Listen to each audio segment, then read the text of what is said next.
বলে ফেলো।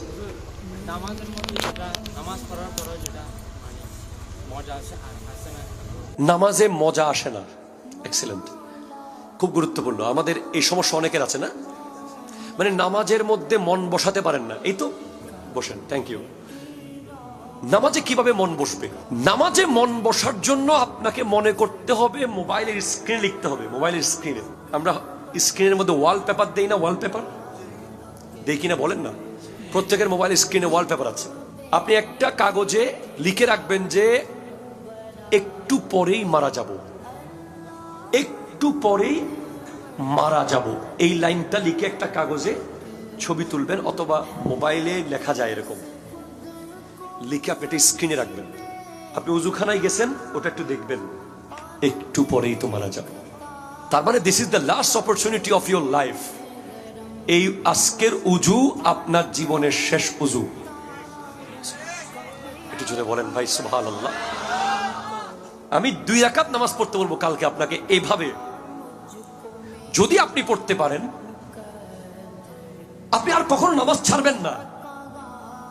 যদি এভাবে পড়তে পারেন, প্রথমে এই সেশন শুরু হবে উজু থেকে। আপনি যখন উজু শুরু করবেন, আপনি মনে করবেন যে আমার জীবনের শেষ উজু আমি করছি। আসলেই আজকে রাতে এশার উজু করেছে অনেকে, শেষ উজু। আজকে মাগরিবের উজু অনেকে শেষ উজু করেছে। কালকে ফজরের উজু অনেকে শেষ উজু করবে। এটা আমরা মরার পরে কেন ভাববো? আমরা যদি মরার আগে ভাবতে পারি যে এটা আমার জীবনের শেষ উজু, তাহলে আপনার উজুর ভিতরে এমন মনোযোগ আসবে যে আপনি হাত ধোয়ার সময় উজুর পানির সাথে চোখের পানি মিশে যাবে। শুক্রবার ছিল না গত পরশুদিন?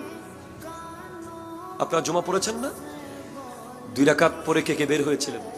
আপনি জুমা থেকে কেন বের হয়েছিলেন 2 রাকাত পরে? আপনার বিয়ে বাড়িতে যেতে হবে, আপনার ফেসবুকে কমেন্ট করতে হবে, আপনার টার্ফে খেলতে হবে, আপনার ব্যাডমিন্টন খেলার ম্যাচ আছে, অথবা আপনার কোনো বন্ধু দাঁড়িয়ে আছে, আপনি বের হয়ে গেছেন ছট করে।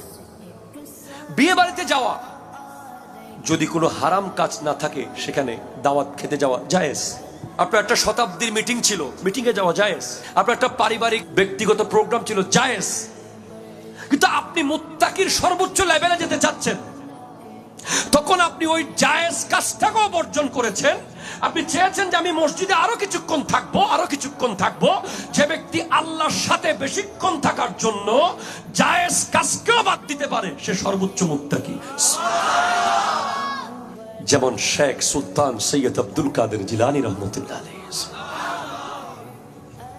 উনি 40 বছর এশারের উজু দিয়ে ফজরের নামাজ কেন পড়েছেন? উনি চেয়েছেন যে গোটা রাত উনি আল্লাহর সাথে থাকবেন, আল্লাহর সান্নিধ্যে থাকবেন। আমি আর আপনি 40 মিনিট পারি নাই ভাই, পারি নাই তো। গত শুক্রবার, আগের শুক্রবার যখন ভূমিকম্প হয়েছে ঢাকায় আমার মসজিদের, আমি 3 তলায় ঘুমন্ত অবস্থায় ছিলাম। ফজরের নামাজ পড়ে চট্টগ্রাম থেকে গিয়ে ঘুমিয়েছি। আমি জুমার খুতবার মধ্যে বলেছি, যদি কোনো বাপের বেটা থাকো, আজকে 2 রাকাত পরে বের হও, ভূমিকম্প আবার আসবে। বের হলে ভূমিকম্প আসবে। আর যারা মসজিদে মারা যেতে চাও, তারা বসে থাকবে 2 রাকাত পরে। সালাক সবাই, কেউ বের হয় নাই, কারণ তারা জানে যে মসজিদে মরা মানে তো জান্নাতের ভিতরে মরা। এরা কারা? কোথায় যায় এরা ভাই? 2 রাকাত পরে এরা কোথায় দৌড় মারে? এরা কতটুকু যেতে পারবে? কোরআন স্পষ্ট বলছে, ইয়াকুলু ইনসানু ইয়াউমাইজিন আইনাল মাফার। মানুষ সেদিন বলবে, কোথায় পালাবো, কোথায় পালাবো? যেদিকে যাবে কিয়ামত দেখবে, যেদিকে যাবে কিয়ামত দেখবে, যেদিকে যাবে কিয়ামত দেখবে। শুধু হাসরের মাঠ দেখা যাবে, যাওয়ার কোনো জায়গা থাকবে না। আজকে বখতিয়ারপাড়া থেকে পালিয়ে তুমি ঢাকা যেতে পারবা, ঢাকা থেকে পালিয়ে আমেরিকা যেতে পারবা, আমেরিকা থেকে দক্ষিণ আফ্রিকা, সেখান থেকে সুদান, সেখান থেকে সোমালিয়া ঘুরতে পারবা। কিন্তু কিয়ামতের দিন আল্লাহর সামনে হাজির হতে হবে। ঠিক কিনা কথা বলো?